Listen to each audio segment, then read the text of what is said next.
A real toughie. I had to walk on burning hot white coals, and I can tell you, I was scared. For centuries, martial artists have practiced the art of hot coal walking and use it as a way of disciplining body and mind. The coals reach temperatures of over 1,000 degrees, but my challenge was to walk across them after only 2 hours of training, as my instructor Spencer Hannon explained. We're going to get into the mind of a martial artist today. I'm going to take you through do a couple of lessons with some of the juniors, and then get you focused through meditation, some breathing exercises, and then you're going to walk across burning hot coals. Is there any chance that I might not be able to do it? There's a chance that you won't be ready to go across the coals. So there is a chance that I will fail? If you're not ready, we won't let you go across, as simple as that.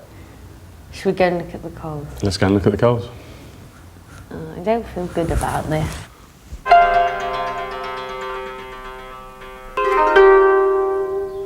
Okay, Connie, they're going to come out here after the training. Okay, imagine at the moment that they're not dull, they're grey, covered in leaves, but it's red hot, roaring red. Then we're going to get them even hotter so they're white hot, because when they're red, they stick to your feet. Okay? You're really making me feel good about this. Good, good. All right, so from here, you get yourself focused, and then we're just going to take a steady walk, okay? So imagine just walking forwards, nice and slow, and you're going to enjoy it. Do you want to try that? I'm happy to try it in my trainers while the coals are cold. Looking at me, never look down, keep coming across, nice and relaxed. That's good. Oh, my feet are burning! All right.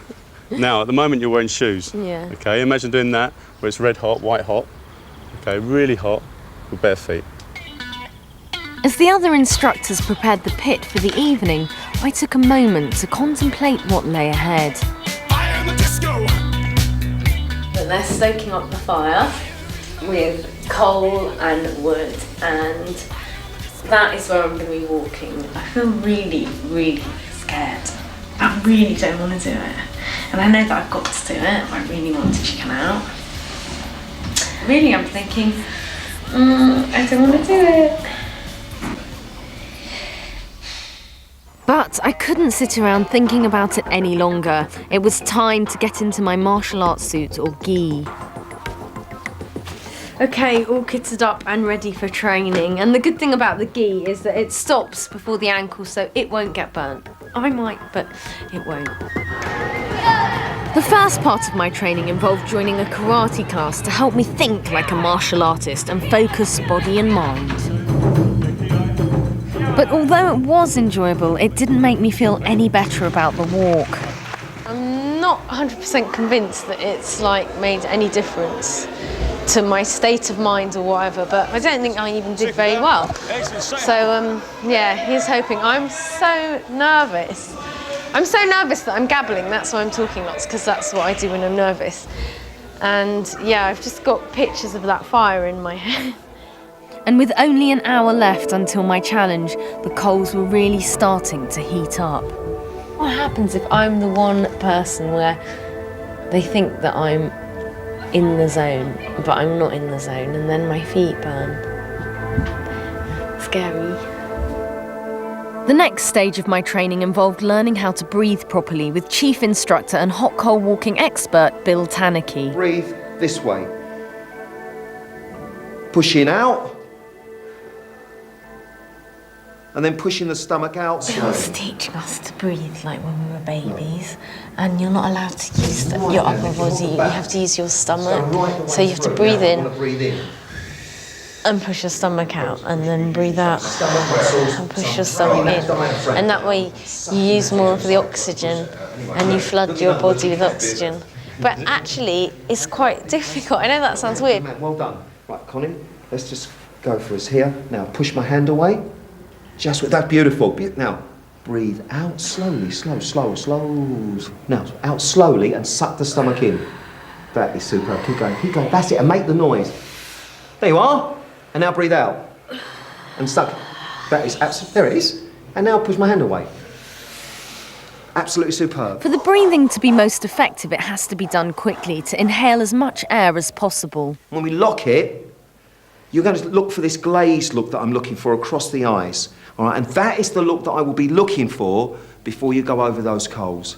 All right, it's almost like feeling lightheaded. All right, gang, off we go. Nice and loud, rapid breathing, please. That's good. You got it. And now breathe out slow. Breathe out slow. That's all right. That's okay. Oh. All right, that's enough breathing. What you pass out, really? I do feel like Yeah, you will. And Neil, hold on to it. Really good. I'm Okay, getting now. really lightheaded. It even feels like I can't balance properly, which isn't very good for walking over hot coals. I mean, once if I can't balance and trip, but it's a bit weird. After breathing, it was time to learn how to walk properly. The walking exercise is all about developing your confidence and trusting yourself, because that's what you need for walking over the hot coals. To prevent burns, it's also essential to keep moving at a steady pace. To help us concentrate, Bill made us walk with our eyes closed. Oh. Now walk. As we carried on practicing, outside the coals were reaching their maximum temperature, and it was time to face the challenge. Now we're coming up to the edge of the coal pit. This is where we're going to start from, right? As you can feel the heat. It's boiling hot. I can't even look down there. It's just so hot. As I panicked, the coals were spread out so that they would be flat to walk on. This is the interesting stage. Now you think they're getting colder. They're actually getting hotter. Doing the breathing. As Bill prepared to go first, the true heat of the coals became obvious. To me. To me. To me. Excellent. Well done. Bill seemed fine, but I was finding it hard to contain my nerves, and the heat from the coals was almost unbearable. All right, now, Connie, stay there. Oh my gosh. Shoulders down, look up at Spencer. Relax now. It was vital at this stage that I focused my mind and concentrated on breathing correctly. Now push it out again. Keep looking at Spencer. As I stared straight into Spencer's eyes, there was no going back. Just keep looking at Spencer. Just relax now. Come to Focus me. And go. To me. Just Keep walk walking. normally. Keep Slow going. down. Keep going. Enjoy Keep it. you. Enjoy One. it. No. I feel really weird. I just feel really weird, like my fingers are tingling. Yeah. On the last steps, I could feel it burning my feet. I'm sure I could. I'm shaking. I'm like, my hands are shaking. I was convinced I felt some heat as I walked across, but closer inspection suggested otherwise. No blisters. So I think that's a good sign, isn't it? Great sign. What a challenge! I was amazed that I'd seen it through. What a challenge. That was absolutely stunning. Con, Thanks. respect. That was brilliant. I have Respect. to say, like on the last step, I could feel it. Did you? I I'm got a blister on surprised. the last step. Because when you start thinking about it, Yeah. on like the 5th step, you start thinking, hang on, my feet should be burning. Yeah, And that's you're not when wrong. they stop. Fabulous stuff. Absolutely amazing. Now, we have had loads of challenge ideas in from you, so thanks very much for that. And if you do send in a good challenge idea, doesn't matter if it gets on or not,